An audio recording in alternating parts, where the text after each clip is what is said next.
Thanks everybody for coming or returning to our studio visits this morning. Welcome to those of you who are joining us at Makeready for the first time. This is weekend one of a three-part series for Makeready, a celebration, exploration of books, independent publishing, and experimental printing. So today for the studio visit, we have the Cynthia Sears artist book collection. Here we have Alice Michaelis, as well as Cynthia Sears herself. So I'm not going to, they will both introduce this wonderful collection that can also be seen at the Bainbridge Island Art Museum, right? So without further ado, please go ahead and take it away. Hi, everyone.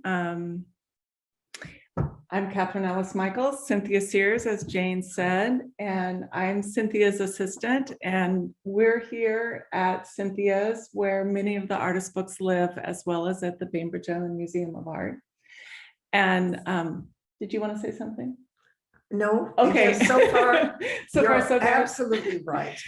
So for those of you who haven't seen Cynthia's collection or know about it, it's very eclectic and wide-ranging. Cynthia loves one-of-a-kind books, but also has many editions, fine press editions, letterpress editions, artist book editions, all kinds. She likes social justice themes, environmental themes, and beautiful books. Yes. Anything else I'm forgetting? Books dealing with inclusion and yeah. So I thought I would start with some local artists and like really local, hyper local, and then go a little bit broader. To start with a one of a kind, one of the ones I'm really excited about, we can turn the camera on now. Toast and Jam is a collage that's done with tin work, and Kathy Ross has been doing tin work for a very, very long time. And this antique toaster opens, and what we get is a book. And this is the World Toast. And we have a little pop-up house that comes up. And you can see that the covers of the book are all toast shaped. On the other side, this side, it's Fossil Fuel Jam. Opens. What we get here is honk, honk, honk, it's a traffic jam. So one of the reasons I was excited to show this book is because it's not printed at all, it's collage, and it shows how artists can use a lot of different materials to do things that we don't always think about when we see artist books, which I think makes it more inclusive to people who have a lot of different skills and interests. This little book is called Rhythm, and this is another Seattle artist. Can you zoom that in for me a little bit? And this is all hand stitched. It's Hazel Monte, and it was inspired, I'm trying to remember the book that inspired her to think about rhythm. So we have the rhythm of the days with the weather, and I love the eye and the cloud. This was in the show All Stitched Up in Tacoma at UPS 2 years ago. It seems like forever now with COVID, doesn't it? And this says Rise and Swell. So we have the ocean and the galaxy. And this is just all hand stitched. This is what Hazel does. She doesn't do a lot of books, but she does a lot of stitching. This is Cacophony. And Cynthia and I both have a love of stitched books made with textiles. So there's a lot of these in the collection. This is from 2014.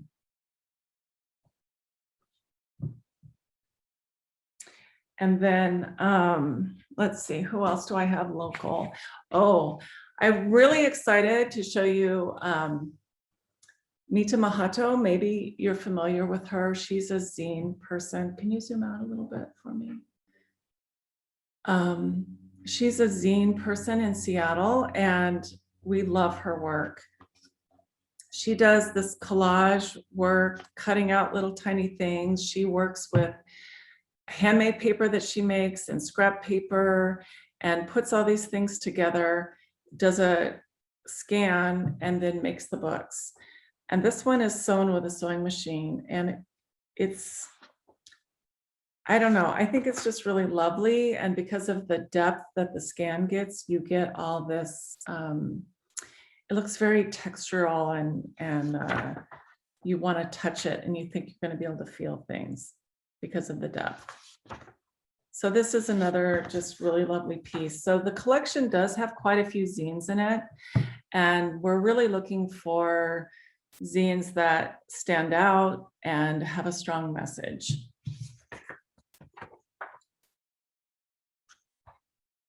If you don't know Mita's work, you should go to her website.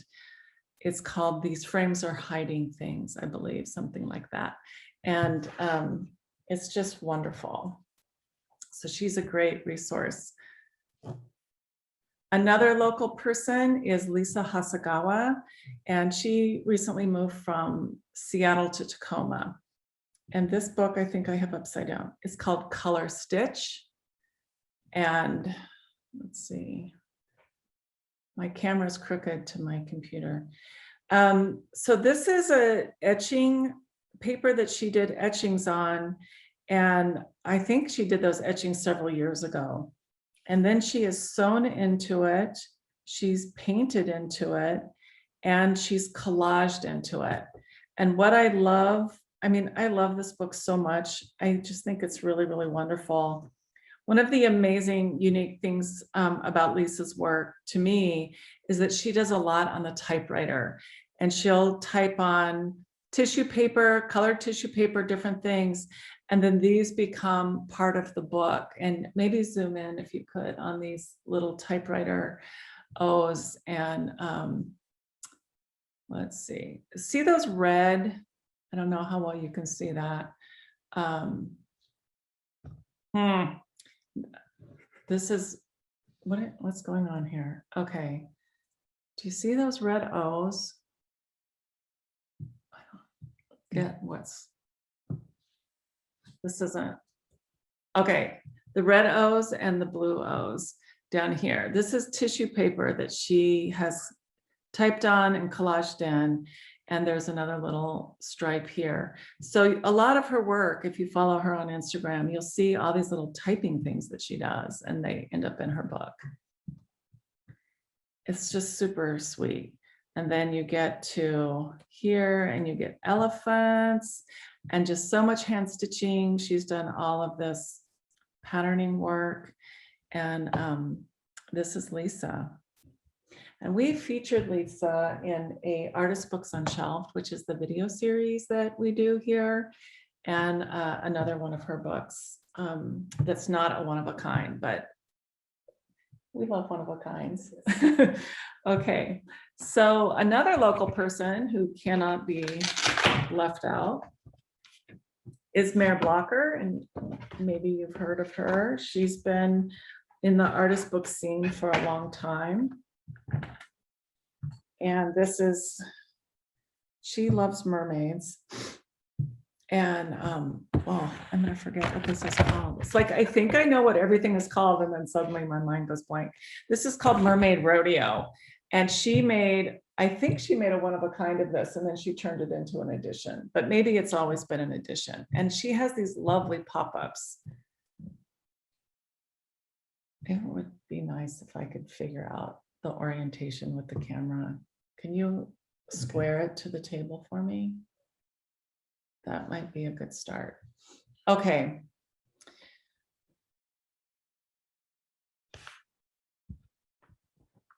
So this is Mermaid Rodeo, and you can see Mare, she plays the accordion. It's a pop-up. And then she's got her mermaids and mirrors. And this is a really great example of a linoleum cut that's been hand colored.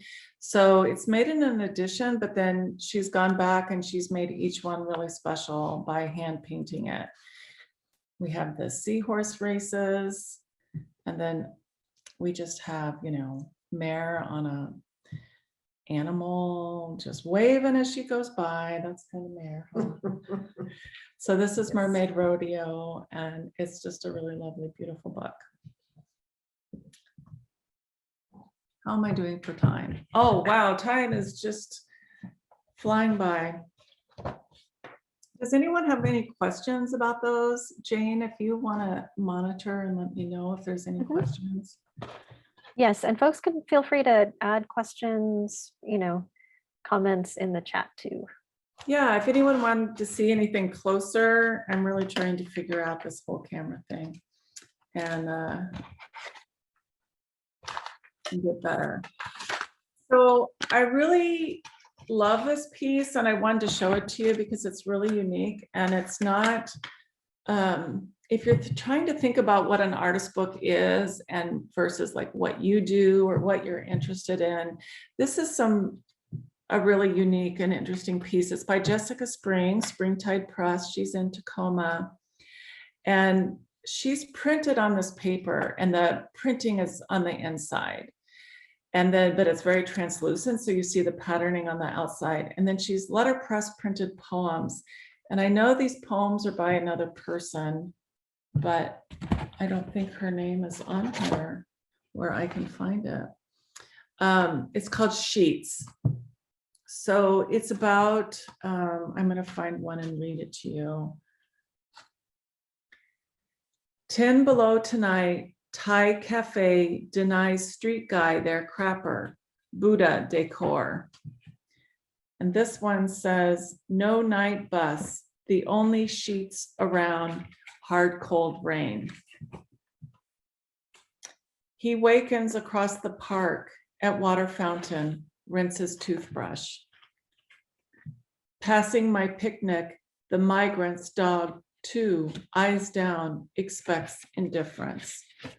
So this piece about homelessness. Okay, the haikus are by Dolores Connolly, each poem capturing a moment within a season. These haiku are excerpted with permission of the author from A Twisted Balance, one-line haiku and a few senryu. It's an unpublished collection of poems. And so,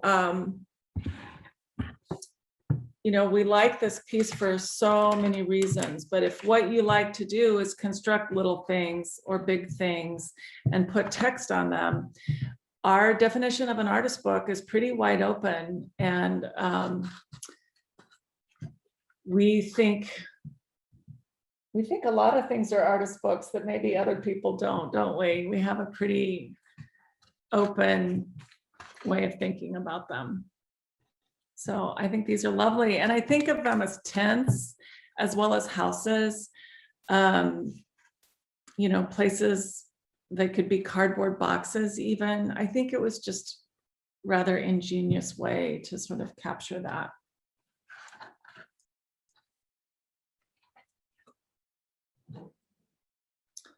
So I'm going to pull out another book. This is called Pandemic Meditations. I really can't figure out the way the camera is oriented. It's driving me crazy. Yes, that's Good. Can you go up a little higher with the camera? So this is a recent acquisition. This is a one of a kind as well. This is by Lynn Agnew. And she made this book obviously during the pandemic. And it's using all these beautiful scraps of textiles. And here's this beautiful page. Most of these are silk. And Lynn makes a lot of books, and we have a lot of her books, but not everyone who makes an artist book with textiles is a book artist. A lot of them are quilters or textile artists who like to dye and paint on fabric. There's just so many things to do to work with fabric and make different books.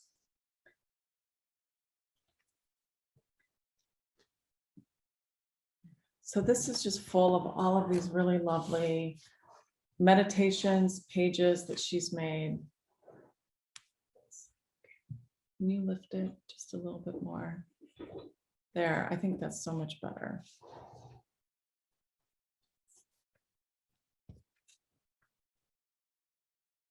This one says breath along the side. The word breath is right here.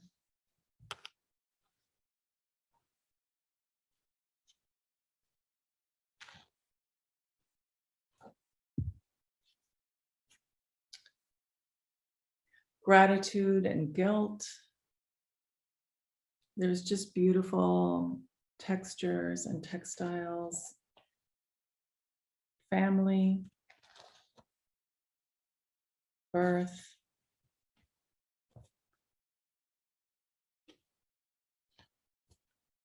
And then she has a really long colophon here at the end, so I won't read it all. But she does acknowledge that it has been almost exactly a year since she caught COVID, a year when over 500,000 people in this country and millions more around the world have died from this disease, a year of pandemic. It's also a year when I've been recovering from lung cancer. I count myself lucky to have survived both these diseases, to be breathing, to have food and shelter, to have work I enjoy, to have a healthy family. I'm grateful. I have felt joy sometimes. It has been a year to reflect on all these things and so much more. The silk in this book is fragile looking, but strong. The material's frayed around the edges as our fragile lives have frayed and unraveled this past year. In just a year, our lives have been unmade and remade in new patterns like these collages. So it goes on, but this is just, you know, the beautiful work that she did while she was sick with both COVID and cancer. And I don't know, it's just so moving and amazing. Yes. We love this piece.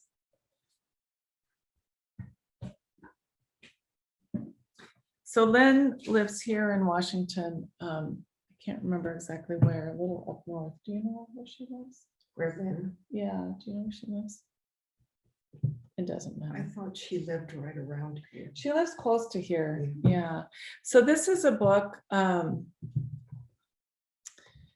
collage of upside down, of discarded prints and letters, ink wash, color pencils, seeds, laser print, cold wax, Nepal handmade paper, and Reeves BFK. It's a unique copy. This is Shuju Wang. She lives in Portland. And okay, again, I'm upside down. Yay. I'm gonna figure this out by the end, I promise. So this is book, you can't really see it, but all these pieces have been collaged in, and you can zoom in, it's okay. If you want to see up close, it's really nice. I can actually move the book around a little bit so you can see some of these details. Such a beautiful piece. So the O refers to the O layer of the soil. It's the topmost layer, and it's where things are decaying and happening rapidly. So this is the O horizon, a vital layer of decaying. Flora and fauna, AKA duff, the bottom end. So if you don't know Shuju's work, she does a lot of painting. She prints with a GoCo printer. She will copy and collage and do lots of things like that. Her work is really, I think, complex in a way. Like for me, for example, I feel really bound to my letterpress. I like to do things letterpress, but Shuju she doesn't have a letterpress, but she has a lot of skills and brings a lot of things into what she does. And here she's recycling lots of bits of things that she has not used previously in her work. But she's not she's very thrifty. She doesn't waste anything. I think at the end of every year, she has like a jar of garbage. Like she tries to recycle and reuse everything. And that includes the things that come out of her studio, which I think is so wonderful. This page says, "Wake me up." So one wonders. We have fungi devouring all manners of decaying and discarded, even toxic pollution and plastic. Let's see, shouldn't there be a mushroom that consumes the words uttered by cheating lovers and converts them to useful things like a book? So these fragments in here, I'm very suspicious that those are from love letters. I love that. It's really wonderful. So this is from a recent show that was at Bainbridge, Island Arts and Crafts here on Bainbridge. They do artist book shows every now and then. I don't know, every couple Once of years. every couple of years. Yeah. Okay, this is a book I really, really love. It's called How to Transition on 63 Cents a Day. And this one we bought from Bookland, which is based in New York. And the artist is Leopoldo Bloom, and he's an Oregon artist. And this is the story of Leopoldo transitioning, moving from New York State to Oregon and traveling. And Leopoldo is an experimental filmmaker and has a film of this as well, of the journey, not of the book. And what he did is he got all of these Oregon postcards. He wrote these postcards to his mother, and they're just little notes. I want to read you one because it's so wonderful. Let's see.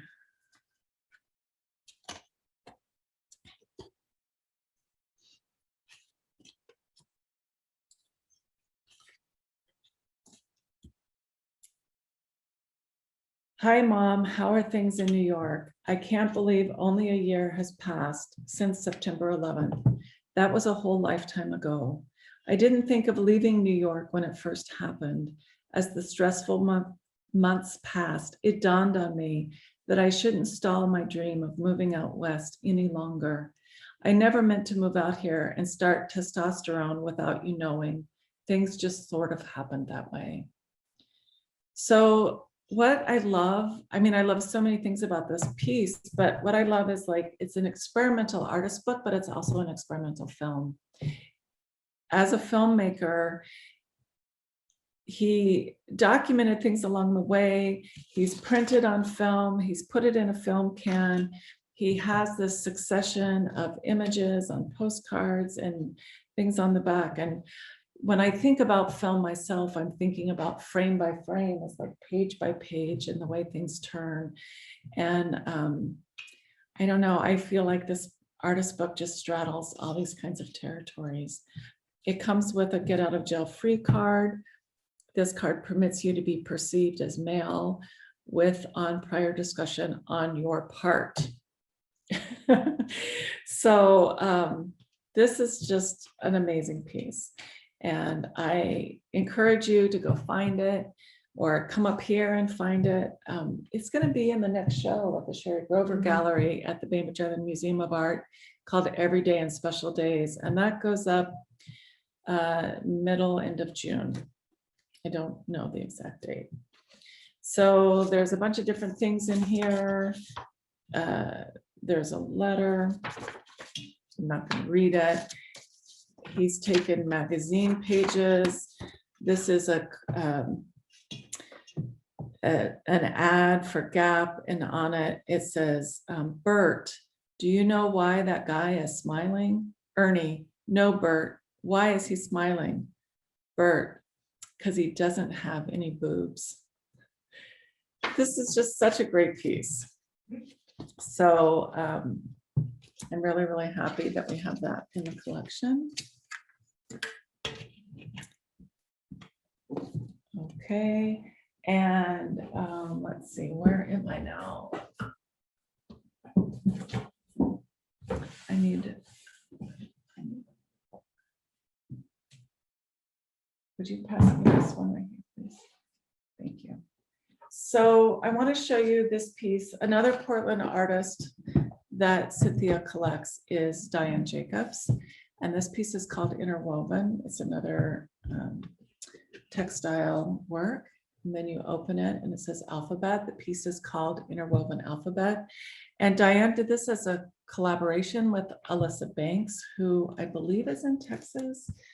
And thank you. Yeah, a little bit. I'm trying to. So they passed these pieces back and forth. They passed words back and forth. They've the outer edges of all these blocks have words, and then there's images on either side. I don't have the full story from them yet. Would you mind zooming in now for me? I don't have all the information of like how they passed these back and forth, and if they each did an image on either side. I want to say that's what they did. I know it took them several years, I think, to make this piece. It took them a long time, but they're really, really beautiful. And, you know, they remind me of child's blocks. Some have messages like Black Lives Matter. Some, like this one says hemp, heel, hands, home. So it has little bits of things on them that represent these things.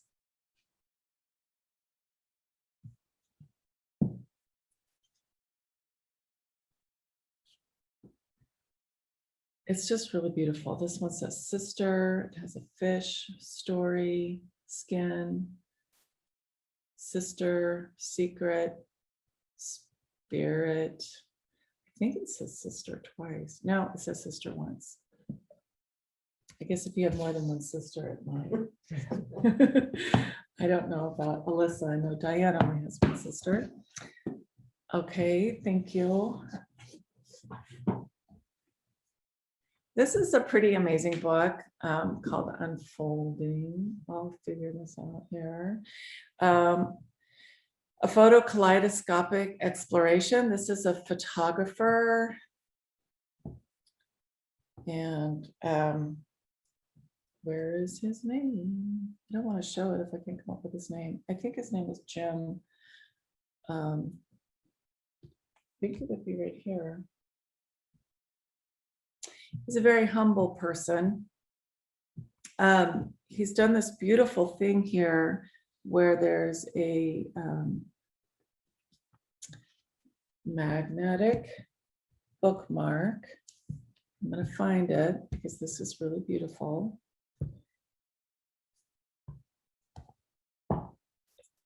So these are daily meditations during the pandemic as well. He would go walking and in the same places as all of us, you know, this very close to home.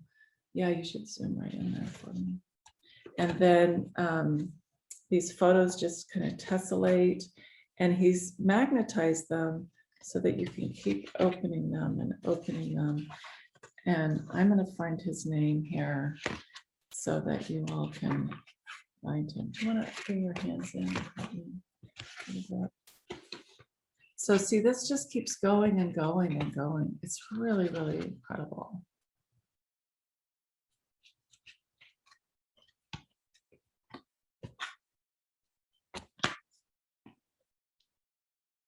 And then it just folds right up really tight.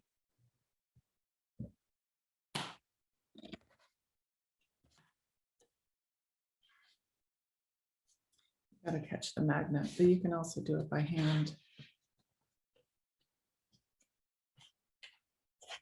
So this is a photographer, and he's written these really beautiful text pieces on the side about his experience during the pandemic. But I just love what he's done. He's really captured this sense of going inward, spending all this time in isolation, and having a deeper relationship with his environment, the world around him.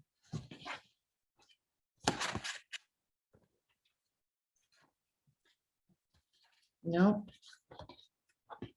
This is very specific.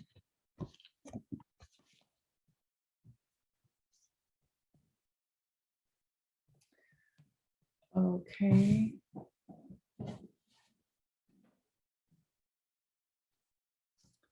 Thank you. This is also a really sweet book. This one is Dorothy McHuston, and the poem is by Jeffna M. Cohen.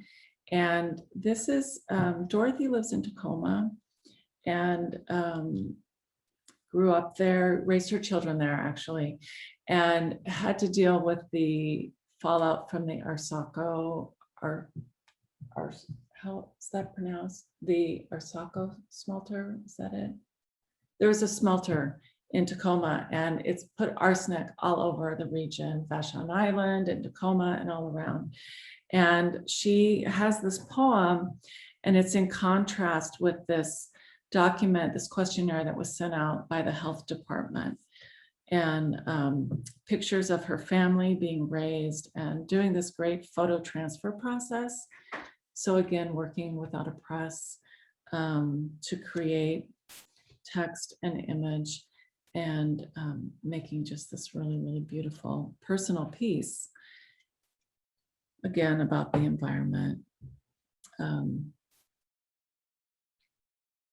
This is 1 of 5, and she used this, amazing copper color that just is going to take on fingerprints and marking, very intentionally bringing in the metal and wanting every time we touch it to leave something, that's going to show that we've been here.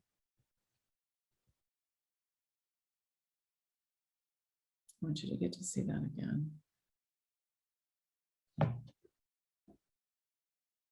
It has questions like, how often do you restrict pets that go outdoors to parts of the home free of carpet or upholstery? And she's also answered them. This one says never. Dad pays us to weed beneath the roadies, and I torment the cat until he attacks and flees. Later I pet him, his black fur mottled with dust. My brother blindly mows the grass through allergic tears.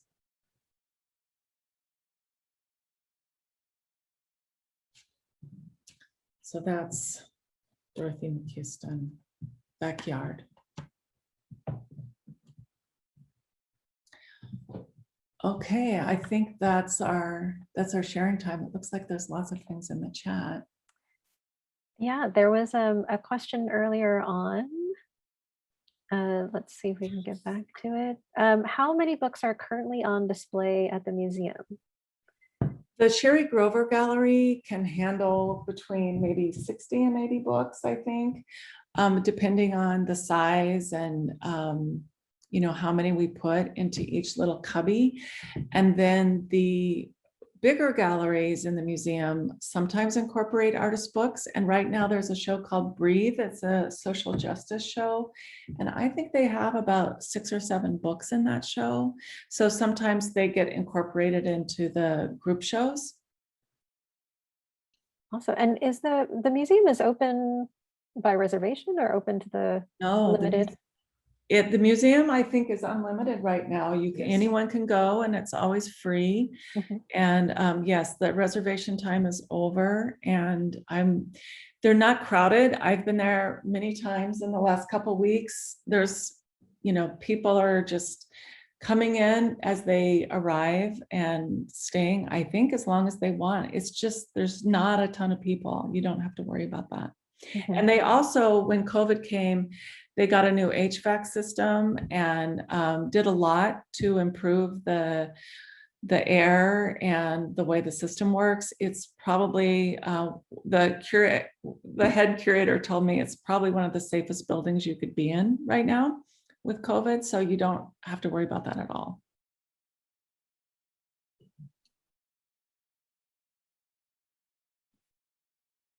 I have a quick question about, and we kind of talked about it at an earlier conversation we had, but about your plans for the future of the collection, if there are areas that you're looking to grow into or explore further. Well, do you want to answer? You want me to answer? You answer. You know, we're always just looking for innovative things. We're looking for, there's a book that we're looking at right now. We don't have it. It's really, really intimate and personal. And, you know, it feels like something very raw for the artist, and it's not like anything we have in the collection.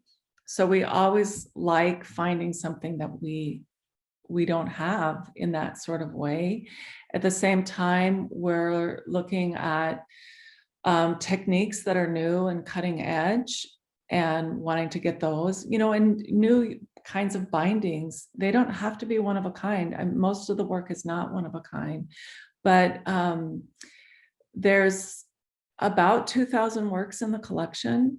And so we really want variety. We really want to get topics and voices and subject matter and bindings and things that we just don't have that are going to be really interesting to people. Yeah, there's a question from Joyce, which is, I think, a kind of a follow-up. How do you acquire books for your collection? And then I guess maybe a corollary to that is like, how do you find out about, you know, the things that people are working on or do your research? Yeah. Well, that has been really interesting. So I make artist books, and I've been making artist books for about 30 years. So part of it is like knowing people and who you know, and same for Cynthia. She would go to fairs and meet artists, and then people just kind of keep connecting. But since I've been working for Cynthia, I've really made a big effort to be on social media, to find people, to follow people. You can follow me. I'm Mayday Press Salish C on Instagram. And whenever anyone follows me, I go and I look at their page. I see what they have. Also, there's a Cynthia Sears collection Instagram page. I go look for people when they follow. That page doesn't follow a lot of people. But I do go and look at people's work when they follow. You can connect with us. I do try to stay very up to date with Vamp and Tramp booksellers, and then Priscilla Javelis and Kelmscott Bookshop, Booklyn. You know, I go through their websites frequently, their catalogs, look and see what's new. I'm always trying to stay current and up to date. Women's Studio Workshop, the Book Prints Artist Scholar of Color Collective, we follow them.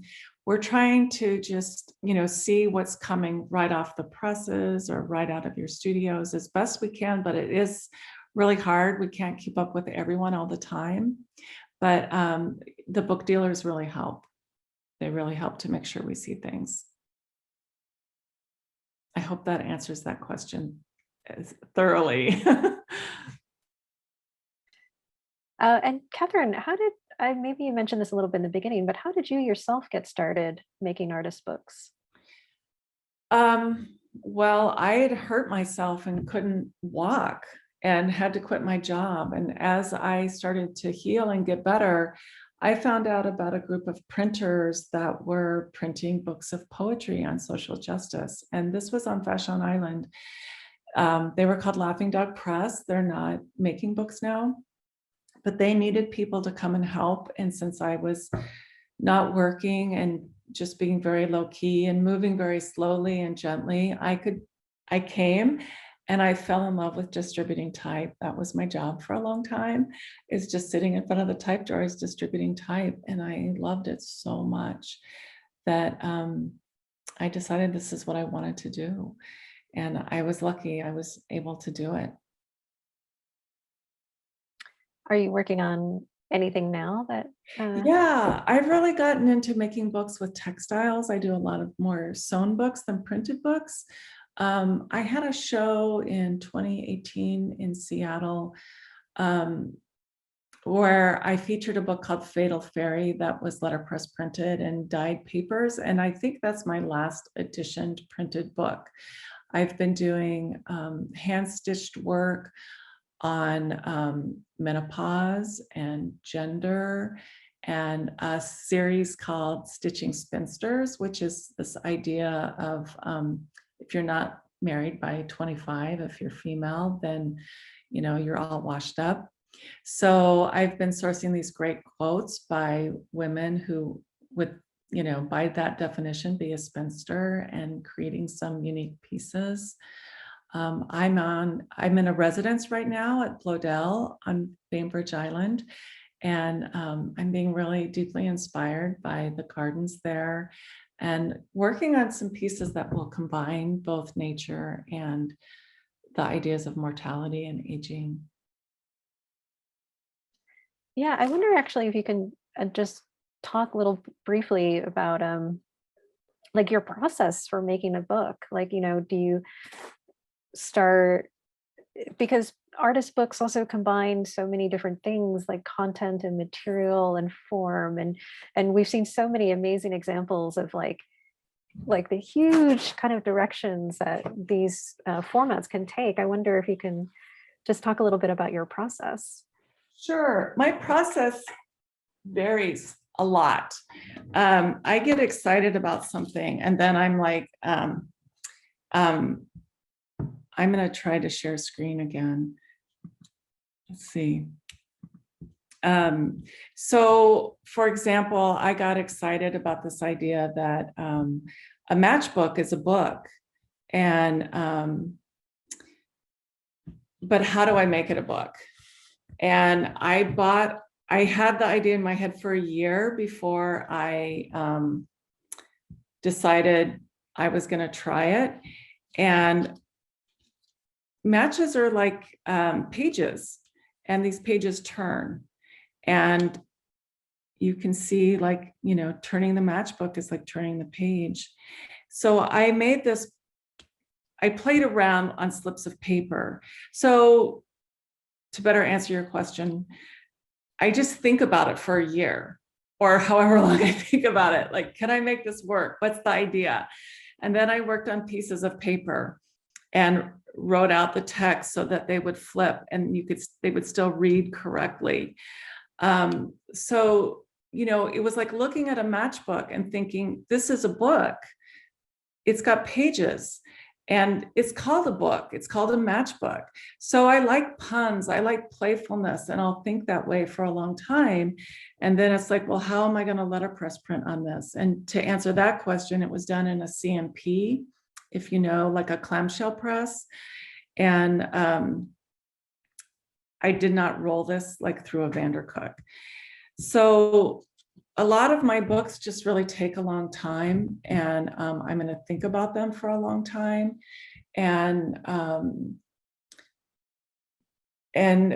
I just like to do that. I like to think things through. And if it's a text, I will get an editor friend to help me. I didn't used to do that, but now I'm writing longer pieces and I want to make sure that the writing is better than it used to be. I would say most of my work starts with the idea of the text, not the image. I don't think of myself as an image maker as much as a writer. So I've had to learn a lot of image making, but I really love paper. So I'm always thinking about the play of the paper. And, but my work just runs a gamut. I don't have sort of a one thing that I do. I like to play with different kinds of things and have each book be the content and the structure, work together and make sense to enhance each other as best I can. And but I do letterpress print. I've hand set the type for every single book except for one. So and that's on the history of women's underwear. And for that, I did photopolymer. So it's just really, really varies and eclectic. And as you didn't ask this question and you may not, but I want to tell you that Cynthia came to Artist Books because she wanted to have well, this isn't exactly it, but she wanted to have a book bound, and she went to a book binder and started learning how to bind books herself. And so Cynthia has a little training and experience and has done some leather bindings. So she's not totally just a collector. And she also does watercolors. Oh, So that's she- amazing. Yeah, so she has some artistic skill as well. And I don't think that had anything to do with you becoming a collector, though, did it? The No, bookbinding, yeah. no, but I have always collected books in different forms and Yes. loved them. Yes. And the artist book is the most satisfying form of art for me to collect, because I love stories, and an artist book is a piece of art that tells you a story in the way that a book does, slowly over time and with your manipulation of the piece. So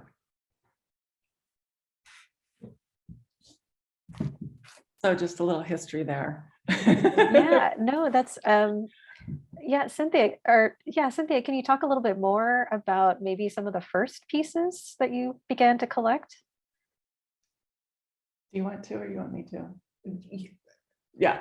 Okay. So I love this because Cynthia's first artist book was Women and Cars by Susan King.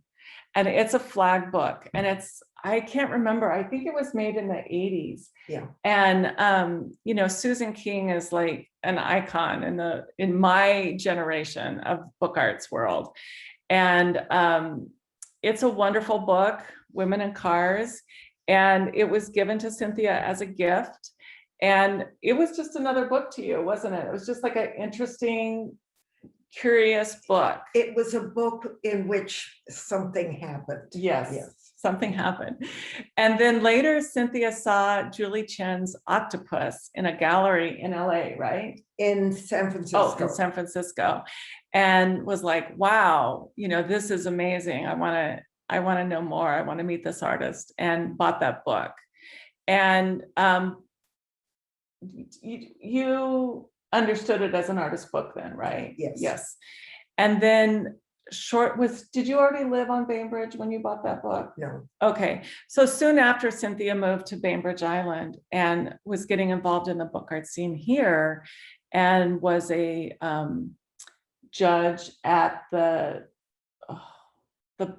Seattle Book Fair that happened on the pier, the Book Fest, Northwest Book Fest. Yeah. And started meeting the local book artists, and collecting work, and just getting a deeper appreciation for it.